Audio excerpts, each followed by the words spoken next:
இன்னைக்கு ஒரு விளாக் வந்து பிளான் பண்ணியிருந்தோம். அது வந்து சுத்தமா சொதப்பிடுச்சு.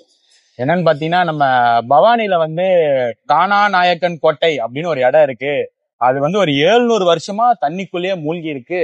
இப்ப 2 மாசம் தண்ணி இல்லாதனால அது மேல வந்திருக்கு, போய் பார்க்கலாம் அப்படின்னு வந்து நேத்து ஒரு போஸ்ட் பார்த்தேன். அனுப்புனது இவன் தான், உனக்கு இதான் வேலை. சரி, அத போய் நானும் அதை நிறைய கேள்விப்பட்டிருக்கேன். நம்ம போய் விளாக் எடுத்து போடலான்னு ஒரு ஆசையில கிளம்பி பவானி வரைக்கும் வந்துட்டோம். அப்புறம் என்னாச்சு? பவானி வந்ததுக்கு அப்புறம் சொல்றாங்க, பவானில இல்லடா தற்கூறிங்களா, அது பவானி சாகர்ல இருக்கு அப்படின்னு சொல்லிட்டு. சரி, பவானி சாகர் தானே, கிளம்பலாம் அப்படின்ட்டு இங்க ஒரு கடையில சாப்பிட்டு போவோம்னு சாப்பிட்டுட்டு இங்க வந்து அது எப்படி போகணும்னு விசாரிக்கலாம்னு விசாரிச்சோம். விசாரிச்சதுக்கு சொன்னாங்க, இப்பெல்லாம் அங்க அலோவ் பண்றதே கிடையாதான், அங்க நீ போடுறதே வேஸ்ட் தம்பி, ஒழுங்கா வேலையை எடுத்துட்டு போகாம ஒழுங்கா வீட்டுக்கு போங்கன்னு சொல்லிட்டாங்க. அதாவது அதை க்ளோஸ் பண்ணியே கிட்டத்தட்ட ஒரு வருஷத்துக்கு மேல ஆச்சான். இப்ப அது வந்து யாரையும் அலோவ் பண்றதே இல்லையா, விடுறதும் இல்லையா. சோ வந்து சரியான சொதப்பல், டிப்ரெஷன் ஆகி எங்க போறதுன்னு தெரியாம கூடுதறையில வந்து நின்றுட்டு இருக்கோம்.